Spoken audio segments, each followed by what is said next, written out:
Hello everyone, I am Priya Jha and I am excited to introduce you to the founder of Needlemade Co, Ichha Agarwal. Hello and welcome, ma'am. Hi Priya. So, what inspired you to start the Needlemade Co? As many of you might not know this, but I am actually from the finance and audit background. But I've always loved creativity since childhood, and this Needlemade company is actually around the Himalayan fabrics. We make products out of the Himalayan fabrics. It's called the Kuchen brocades. Which the Bhutanese people wear, which the Tibetan people wear. And since childhood, I've always been fascinated by this fabric. And since I'm a part of the Bookstagram community, I was into reviewing books. We used to receive, these packages which had book sleeves in it. So that's when I thought, okay, actually, this book sleeve is here.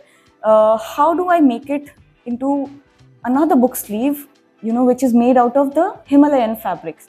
Because I was always fascinated by these fabrics and I wanted this fabric to reach out to the world.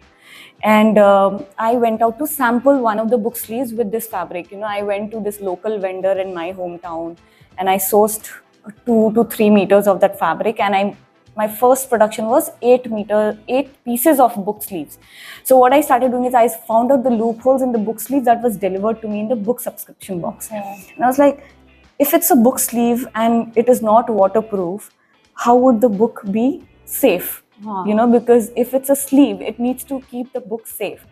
And that's when the idea got planted in my mind. Okay, this is also giving me an opportunity to take this fabric out in the world, which has always fascinated me, and it's so colorful. And so I came up with my first 8 pieces, and then I knew people from the Bookstagram community. I started sending those 8 pieces as PR packages to one of the finest book reviewers on my Bookstagram community. That's how it all started. And when COVID happened, people started getting into gifting handmade stuff. Small businesses, many small businesses started booming during that time. I started getting a lot of demands for book sleeves. So I would say it was all the Bookstagram community, book reviewing community, which got my business into going. And now over this period of time, we have customized over 450 different kinds of products. One of the biggest thing about my business during that time, what people really loved, was my book sleeves were waterproof. Yes, it was unique. Yeah, it was waterproof and it had a zip enclosure. Okay, and plus the fabrics were very unique. So we had a lot of hit and trials initially, how to go about a product.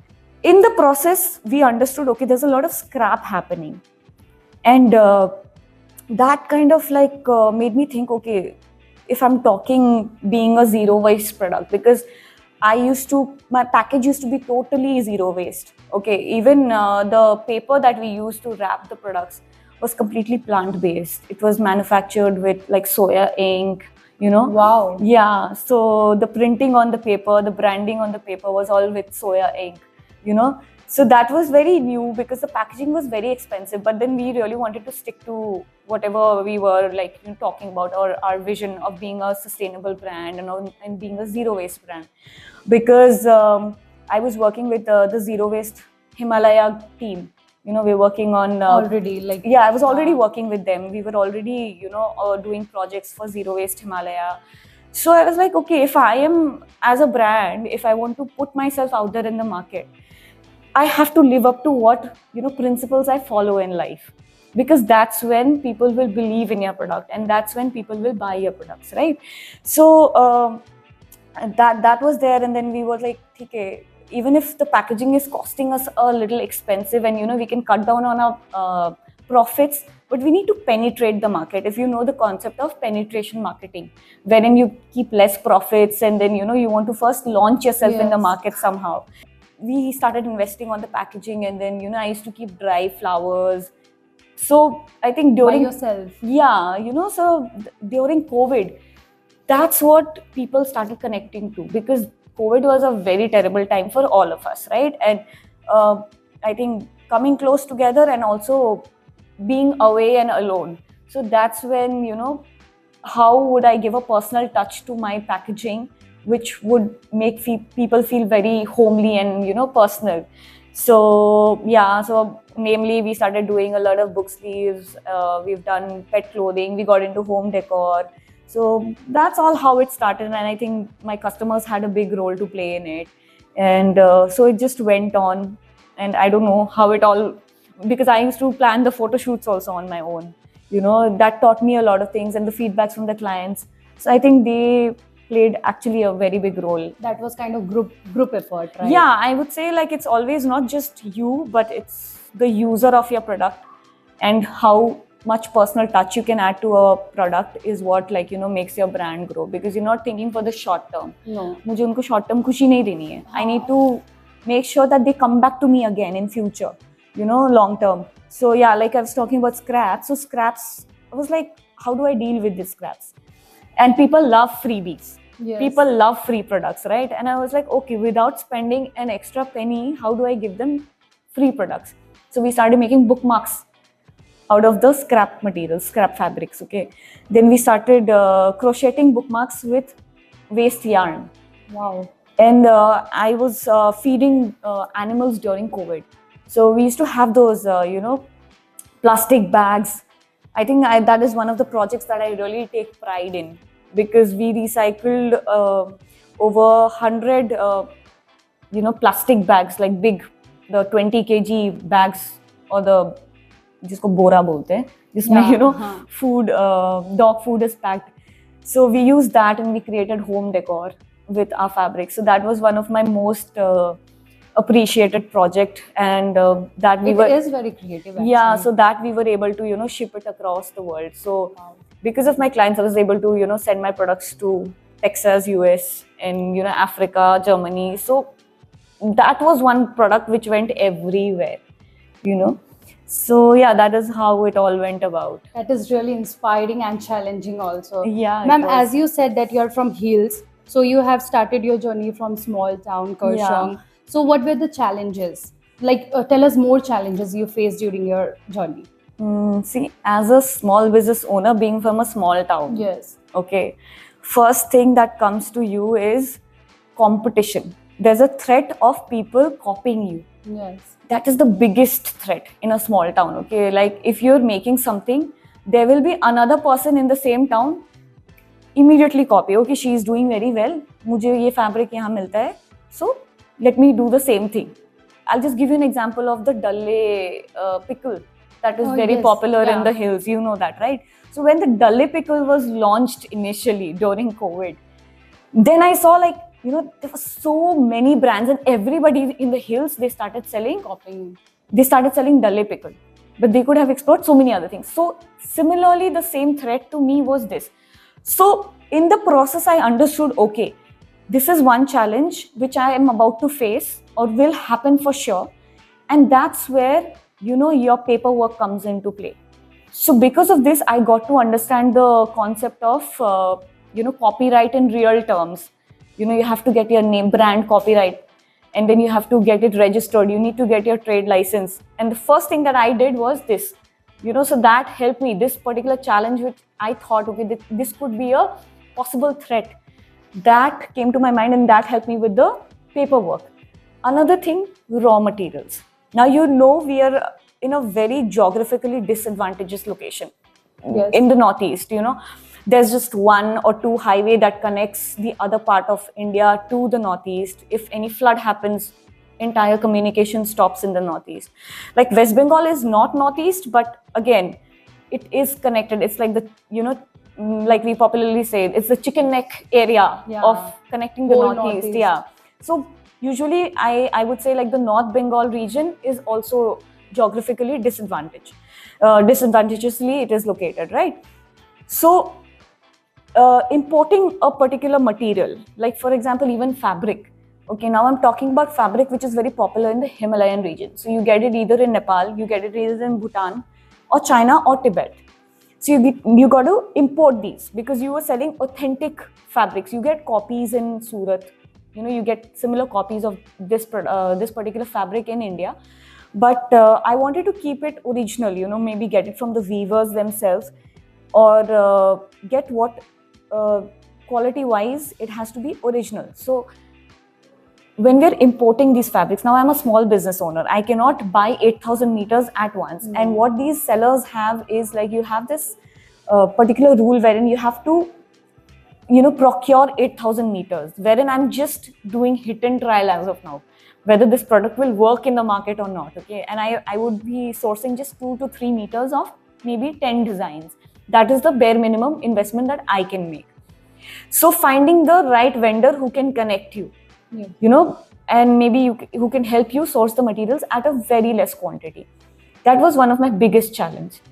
And over the time period, I realized I would be needing hardware too. So hardware, when I'm talking about hardware, it means the zip, the chain, the hooks, So the ones that we get in India are very easily, they get very easily damaged, rust, they get rust.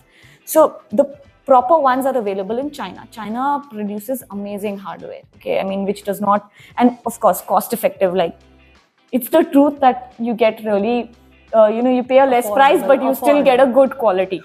China has the capability to do that. You pay less price, but again, you get good quality stuff if you're doing bulk, procuring. So I think this is where, when I was comparing my business to other bag makers or other manufacturers in India, okay. So in Delhi, these raw materials like hardware, especially because that is your main heavy investment, okay. So when I was comparing my business to another businesses based in Jaipur, based in Mumbai, based in Delhi, I think, why is my product costing so expensive compared to them? Because I have to bring my raw materials from Delhi. The shipping cost is so high. The carrying cost is so high. And jab tak wo Kurseong pahunchta hai, because we have hills. Okay, now hills transport is again a different kind of cost. In the plains it's still easier, but then you're taking it to one of the small towns, transporting it up to a small town. And hilly area. And a hilly area.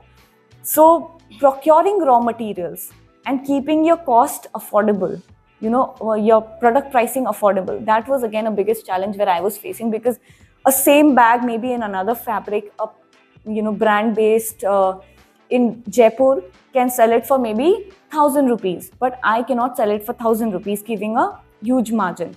So that was one of the biggest challenges that I faced. I was like, I do not want to block my money, because the weather here is such, we have humid as well as we have hot and cold climates, right? So what happens is, like with metal, when it is exposed to such kind of weather, especially a very, very humid weather, your product starts to erode. Even the fabrics, okay, they start to get damped. So you cannot totally invest a lot of money, but then you have no other choice. You have to do that. So there's a lot of blockage of money. I still have a lot of fabrics maybe which have not been used, which are my first batch of fabrics, because not everybody likes everything, right? So there will be some fabrics which are not liked. But again, in cities, what happens is, like, just like we have our local markets here, we know the shops, we don't need to stock it. I can just go procure 10 pieces of some product, come bring it back, invest in those 10 pieces of bags and then sell it in the market. So that avoids blockage of money. That was one challenge. And then during monsoons, doing business here was one of my biggest challenge again, because during monsoons there are road blockages, transportation. So which is why I thought, okay, setting up my workstation in Kurseong just does not make sense. So I need to make it like more scalable, which is why I shifted my workstation to Siliguri. Because somehow or the other, I cannot tell the customer, okay, I cannot ship your product because there's a landslide, right? So that is how I shifted my base also to Siliguri.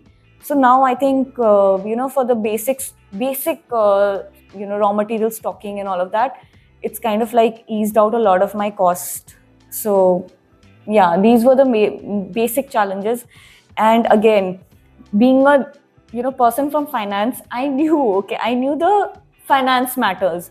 But then being a marketer, being a seller, being a marketer, I'm not just talking about online marketer, but offline marketer, and quality checks and everything was all going through me. How important is storytelling in visual or merchandise design? This is my favorite topic. Actually, this is how I got into it, to be honest, my business. So like I said, You know, I was always fascinated by these fabrics, the brocade fabrics, the Tibetan, because see, most of these kuchen is what they call the fabric, okay, locally. Kind of fabric it is. Yeah, so do you know the Bhutanese and the Tibetan bakku Yes, that they wear? yeah. So the fabric that is used in bakku. Okay, have you seen the national outfit of Bhutan? Yes. Yeah, so that fabric is called the Kira fabric. Okay, so that is a different way of weaving that, and then we have the Kuchen fabric. Okay, so these two fabrics, if you've noticed, they have certain symbols in it. Okay, they have certain patterns on it, which has some symbolism. Okay, and some fabrics also have these 8 Buddhist symbols. You know, the infinite loop and the endless knot. In the dress. Yeah, they have these, and they have dragons. So I thought, like, you know, because I have been always fascinated by these designs. So why not create my own story, you know, using these fabrics? Now, if you look at a fabric, the fabric is not telling a story, but you have to build a story. You need to know the art of storytelling. And I know these days, story hi bikta hai, you know, like they say, you know, like, jo dikta hai, wo bikta hai. But again, there is a new trend wherein like stories sell, because that gives a personal touch. So one of the main thing that storytelling does is, you know, it connects, it acts like a catalyst in connecting the user and the seller. Okay, because what is going on in my mind, what I am trying to say through my product, you know, through my storytelling, the customer is also able to relate it. So if I'm saying, like, if a particular product is of a silver color, it has florals in it, so I would just name the fabric. So all my fabrics have names. Wow. Okay, they have names, just very random names. Okay, they have names. So like I'm talking about the silver fabric with flowers. Okay, with so I had named it as white orchids under a moonlight. Now, if I tell you white orchids under a moonlight, you will kind of like imagine, okay, what is she saying, like, by white orchids under a moonlight, and then you will start thinking of something around it, right? So in that way, I started naming all my fabrics. And there was Losar. Okay, in around February, there was this Losar, Tibetan New Year, right? So when Losar happened, I posted a picture saying that, okay, these are the 8 symbols of Buddhism, and these are there in our fabrics. So you understand the importance of a fabric. You know, it holds spiritually, it holds very high importance, these kind of fabrics. So I connected that into spirituality. So people who are into spirituality, they started buying those particular, you know, the fabrics which have those particular symbols. They started ordering products in those fabrics. Okay, now suppose you are into Game of Thrones.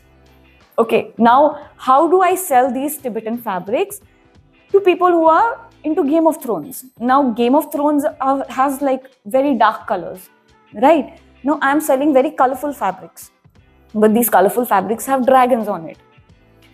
Now I need to sell it to somebody who is from the Game of Thrones community, who loves Game of Thrones. Okay, so I launched it as, you know, dragons of the Game of Thrones. So people started buying them, and they were like, I want this made in dragon fabric. And then the dragon fabric, there was this time then all the dragon fabrics started selling big time. Yeah. And you know, fantasy was taking over a lot that time, you know, sci-fi and fantasy. So I had those kind of fabrics also, you know, wherein there were dragons, where there were phoenix birds, you know. Again, during spring, there was like flowers, different kinds of flowers, different colors. So I think like that's how. So whenever you are doing something, whenever you're making a product, you're making even a bag, you don't give a title to that bag, give a name to that bag. Or maybe, you know, the collection should have such a name which relates to a commoner. Because ultimately the purchaser is gonna use the product, right? So if that person does not find a personal association with the product, he will not buy a product, or she will not buy a product. So when a person buys a product, it shows a personality of a person. Even without the person speaking, if she's carrying a dragon bag, I'll know, even when the person does not tell me she's into dragons or she's into Game of Thrones, I'll know, okay, maybe she has an interest in Game of Thrones. You know, just by the way of she's holding the merchandise. So that is the power of storytelling. So it definitely holds a big importance, acting as a catalyst Ma'am, let us talk about the exhibition a little bit. Yeah. What's your thought about the Inspira Art and Design Festival 2025? So when Dr. Firoz told me about this, particular festival that's about to happen, I was very excited because we've not seen anything like this happening in Siliguri or maybe even in North Bengal.